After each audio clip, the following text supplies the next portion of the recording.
প্রিয় পঞ্চম শ্রেণীর শিক্ষার্থীবৃন্দ, আজকের ভিডিওতে তোমাদের জন্য থাকছে গণিত বইয়ের 118 পৃষ্ঠার সমস্যাসমূহের সমাধান। চলো আমরা সমস্যাসমূহ সমাধান করি। 118 পৃষ্ঠার প্রথমে রয়েছে খালি ঘরে বড় বা ছোট চিহ্ন বসাও। 1 নম্বর সমস্যাটি হচ্ছে 2.5 কেজি আর হচ্ছে 1800 গ্রামের মধ্যে কোনটি বড় কোনটি ছোট সেটা তুলনা করে বড় বা ছোট চিহ্ন বসাইতে হবে। মনে রাখতে হবে, তুলনা করার জন্য বড় ছোট বা সম্পর্ক প্রতীক বসানোর ক্ষেত্রে অবশ্যই যাদের সাথে তুলনা করা হবে তারা একই এককে থাকতে হবে। যেমন এখানে কেজি আছে, এখানেও কেজি থাকতে হবে, অথবা এখানে গ্রাম আছে, এখানেও গ্রামে থাকতে হবে। কিন্তু এখানে ভিন্ন ভিন্ন এককে আছে, ভিন্ন ভিন্ন এককে থাকলে আমরা তুলনা করতে পারবো না। তুলনা করার জন্য আমাদেরকে অবশ্যই যে কোনো এক এককে প্রকাশ করতে হবে। কেজিকে গ্রামে প্রকাশ করলেও হবে, অথবা গ্রামকে কেজিতে প্রকাশ করলেও হবে। তো চলো আমরা 2.5 কেজিকে আমরা গ্রামে প্রকাশ করি। গ্রামে প্রকাশ করলে আমাদের অবস্থান হচ্ছে কেজি, কেজি থেকে আমরা গ্রামে আসব। তাহলে আমাদের অবস্থান হচ্ছে কেজি, কেজি থেকে হচ্ছে গ্রামে।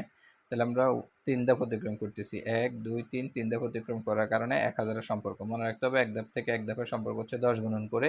তাহলে 3 ধাপ হওয়ার কারণে 10 গুণ 10 গুণ 10, 1000-এর সম্পর্ক। আর আমরা উপরে অবস্থান, আমাদের উপরে কেজিতে আমাদের অবস্থান, সেখান থেকে আমরা গ্রামে আসবো। উপরে একক থেকে নিচের এককে আসার জন্য গুণ করতে হবে। তাহলে 1000 দিয়ে গুণ করতে হবে। তাহলে 2.5কে 1000 দিয়ে গুণ করলে হচ্ছে 2500 গ্রাম। তাহলে 2.5 কেজি মানে হচ্ছে 2500 গ্রাম, আর এখানে হচ্ছে 1800 গ্রাম। তাহলে 2500 গ্রাম হচ্ছে বেশি, তাহলে 2.5 কেজি হচ্ছে বেশি। তাহলে আমরা এদিকে বড় চিহ্নটা দেখাবো। আর বড় চিহ্নটা দেখানোর নিয়ম হচ্ছে যেদিকে বেশি সেদিকে খালি অংশটা রাখতে হয়। তারপর হচ্ছে 3600 কেজি 4 মেট্রিক টন, এখানেও ভিন্ন এককে রয়েছে, আমরা একে এককে প্রকাশ করব। তাহলে আমরা মেট্রিক টনকে যদি আমরা কেজিতে প্রকাশ করি, আমরা জানি 1 মেট্রিক টন সমান হচ্ছে 1000 কেজি। তাহলে 4 মেট্রিক টনে আরও বেশি হবে, গুণ করলে হচ্ছে 4000 কেজি। তাহলে এখানে 4 মেট্রিক টন মানে হচ্ছে 4000 কেজি, আর এখানে হচ্ছে 3600 কেজি। তাহলে 4000 কেজি হচ্ছে বেশি, তাহলে এই দিকটা হচ্ছে বড়। তারপর হচ্ছে 0.60 মেট্রিক টন 840 কেজি ভিন্ন এককে আছে। আমরা যদি মেট্রিক টনকে কেজিতে প্রকাশ করি, 0.60 মেট্রিক টনকে কেজিতে প্রকাশ করলে আমরা জানি 1 মেট্রিক টন হচ্ছে 1000 কেজি। তাহলে 0.60 মেট্রিক টনে হবে 1000 গুণ 0.7 দিয়ে গুণ করলে বাইর হয়ে যাবে 700 কেজি। তাহলে এখানে হচ্ছে 0.7 মেট্রিক টন মানে হচ্ছে 700 কেজি, আর এখানে হচ্ছে 840 কেজি। তাহলে এখানে হচ্ছে বেশি, এদিকে বড় চিহ্নটা দেখাতে হবে। তারপরে 2 নম্বর সমস্যার মধ্যে রয়েছে যোগ এবং বিয়োগ করে উত্তরটি বন্ধনীর ভেতরের এককের সাহায্যে প্রকাশ করো। অর্থাৎ এখানে কিছু সমস্যা রয়েছে, সমস্যাগুলোকে পাশের দেওয়া এককে প্রকাশ করতে হবে। চলো আমরা সমস্যাসমূহ সমাধান করি। 2-এর 1 নম্বর সমস্যাটি হচ্ছে 4523 গ্রাম ও 3388 গ্রামের যোগফলকে কেজি, হেক্টোগ্রাম, ডেকাগ্রাম এবং গ্রামে প্রকাশ করি। তাহলে প্রথমে যেহেতু এখানেও গ্রাম এখানেও গ্রাম, আমরা যোগ করে ফেলি। যোগ করলে হচ্ছে 7911 গ্রাম। এবার 7911 গ্রামকে আমরা কেজি, হেক্টোগ্রাম, ডেকাগ্রাম, গ্রামে প্রকাশ করব। তাহলে প্রথমে আমরা গ্রাম থেকে কেজিতে প্রকাশ করব। আমরা জানি গ্রাম থেকে কেজি পর্যন্ত হচ্ছে 3 ধাপ। 3 ধাপের কারণে 1000-এর সম্পর্ক নিচের একক থেকে উপর এককে যাচ্ছে, যার কারণে ভাগ করতে হবে। তাহলে 7911কে যদি আমরা 1000 দিয়ে ভাগ করি, তাহলে যাবে 7 বার ভাগ যাবে। 1000 দিয়ে 911কে ভাগ যাচ্ছে না, তাহলে হচ্ছে 7 কেজি। 7 কেজি অবশিষ্ট থাকছে 911 গ্রাম। এবার আমরা হেক্টোগ্রামে প্রকাশ করব। তাহলে গ্রাম থেকে হেক্টোগ্রাম হচ্ছে 2 ধাপের সম্পর্ক। 2 ধাপের সম্পর্ক কারণে 100-এর সম্পর্ক নিচ থেকে উপরে যাচ্ছি, যার কারণে ভাগ করতে হবে 100 দিয়ে। 100 দিয়ে যদি ভাগ করি 9 100 900, অবশিষ্ট থাকছে 11।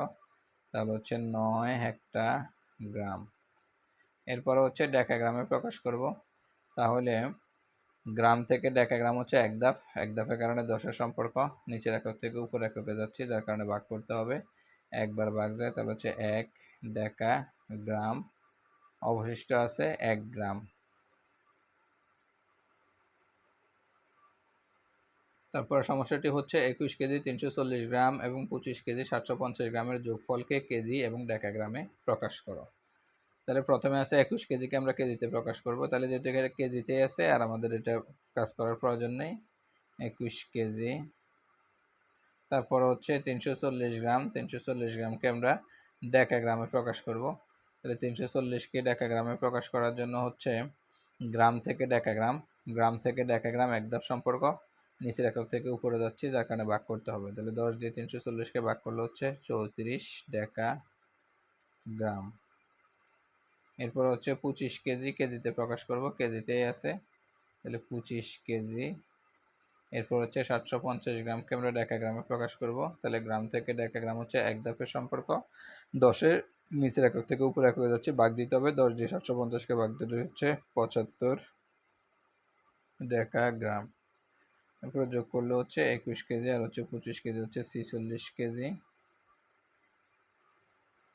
তারপর হচ্ছে 109 ডেকাগ্রাম। এরপর হচ্ছে এখানে আছে 109 ডেকাগ্রাম, এটাকেও কেজিতে প্রকাশ করা যায়। যেহেতু ডেকাগ্রাম থেকে কেজি হচ্ছে 2 ধাপ, 2 ধাপের কারণে হচ্ছে 100 এর সম্পর্ক। তাহলে 100 এর সম্পর্ক হলে আমরা নিচের একক থেকে উপর এককে যাচ্ছি, 100 দিয়ে ভাগ করতে হবে। 100 দিয়ে 109কে ভাগ করলে একবার ভাগ যায়। তাহলে এখানে 1 কেজি আছে, যোগ 1 কেজি, অবশিষ্ট থাকে 9 ডেকাগ্রাম। তাহলে 46 কেজি 1 কেজি হচ্ছে 47 কেজি, তারপর হচ্ছে 9 ডেকাগ্রাম। 3 নম্বর সমস্যাটি হচ্ছে 8500 গ্রাম থেকে 3490 গ্রাম বিয়োগ করে বিয়োগফলকে কেজি, হেক্টোগ্রাম এবং ডেকাগ্রামে প্রকাশ করার জন্য। তাহলে প্রথমে আমরা বিয়োগ করে ফেলি। বিয়োগ করলে হচ্ছে 5030 গ্রাম। গ্রামকে আমরা প্রথমে কেজিতে প্রকাশ করব। তা আমরা জানি গ্রাম থেকে কেজির সম্পর্ক হচ্ছে 3 ধাপ, 3 ধাপের কারণে 1000 এর সম্পর্ক। নিচের একক থেকে উপরে যাচ্ছি, ভাগ করতে হবে। তাহলে 1000 দিয়ে ভাগ করলে হচ্ছে 5030কে 1000 দিয়ে ভাগ করলে 5 বার ভাগ যাবে, তাহলে হচ্ছে 5 কেজি। অবশিষ্ট থাকবে হচ্ছে 30 গ্রাম। 30 গ্রামকে হেক্টোগ্রামে প্রকাশ করতে হবে। আমরা জানি গ্রাম থেকে হেক্টোগ্রামের সম্পর্ক হচ্ছে 2 ধাপ, 2 ধাপের কারণে 100 এর সম্পর্ক। তাহলে হেক্টোগ্রাম হওয়ার জন্য কমপক্ষে 100 গ্রামের প্রয়োজন, আমাদের আছে মাত্র 30 গ্রাম। তাহলে এখানে কোনো হেক্টোগ্রাম হবে না, 0 হেক্টোগ্রাম। এর পরবর্তীতে হচ্ছে 30 গ্রামকে ডেকাগ্রামে প্রকাশ করব। তাহলে গ্রাম থেকে ডেকাগ্রাম 1 ধাপ, নিচ থেকে উপরে যাচ্ছে, ভাগ করতে হবে। 1 ধাপ এখানে 10 এর সম্পর্ক, 10 দিয়ে অবশিষ্ট 30কে ভাগ করলে হচ্ছে 3 ডেকাগ্রাম।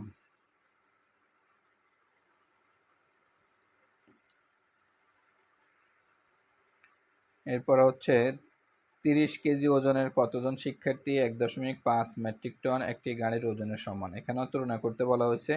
30 কেজি ওজনের শিক্ষার্থীর সাথে 1.5 মেট্রিক টন একটি গাড়ির সম্পর্ক সমান তুলনা করতে বলা হয়েছে। তাহলে আমরা দেখতেছি যে শিক্ষার্থীর ওজনটা দেওয়া আছে কেজিতে, আর গাড়ির ওজন দেওয়া আছে মেট্রিক টনে। তাহলে ভিন্ন ভিন্ন জিনিসের একক দিয়ে কখনো তুলনা করা যায় না, দুইটাকে একই এককে প্রকাশ করতে হবে। 3 নম্বর সমস্যাটি হচ্ছে 30 কেজি ওজনের কতজন শিক্ষার্থী 1.5 মেট্রিক টন একটি গাড়ির ওজনের সমান। আমরা যদি এখানেও খেয়াল করে দেখি, শিক্ষার্থীর ওজন দেওয়া আছে কেজিতে এবং গাড়ির ওজন দেওয়া আছে মেট্রিক টনে। কখনো যে কোনো সময় তুলনা করার জন্য, সমান বড় ছোট তুলনা করার জন্য অবশ্যই একক সমূহ একই রকমের থাকতে হবে। তাহলে কেজি এবং মেট্রিক টন ভিন্ন ভিন্ন এককে থাকার কারণে এখানে প্রথমে একই এককে প্রকাশ করতে হবে। তাহলে প্রথমে আমরা গাড়ির ওজনকে কেজিতে প্রকাশ করব। তাহলে গাড়ির ওজন আছে 1.5 মেট্রিক টন।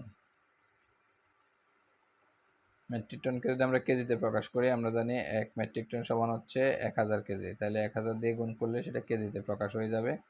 1000 দিয়ে গুণ করলে হচ্ছে 1500 কেজি। এখন শিক্ষার্থীর ওজনও কেজিতে আছে, গাড়ির ওজনও কেজিতে আছে। এখন আমরা এটার মধ্যে তুলনা করব কতজন শিক্ষার্থী হইলে 1500 কেজি ওজনের সমান হয়। তাহলে শিক্ষার্থীদের ওজনের গুণফলটা হচ্ছে 1500 কেজি। তাহলে কোথাও যদি গুণফল দেওয়া থাকে, সেখান থেকে অবশ্যই আমরা জানি সমস্যার সমাধান করার জন্য তার ভাগফল তৈরি করতে হয়। তাহলে 30 দিয়ে 1500কে ভাগ করব, ভাগ করলে হচ্ছে 50 বার। সুতরাং আমরা বলতে পারি 50 জন শিক্ষার্থী হচ্ছে 1.5 মেট্রিক টন একটি গাড়ির সমান। প্রিয় শিক্ষার্থীবৃন্দ, আশা করি তোমরা বুঝতে পেরেছ।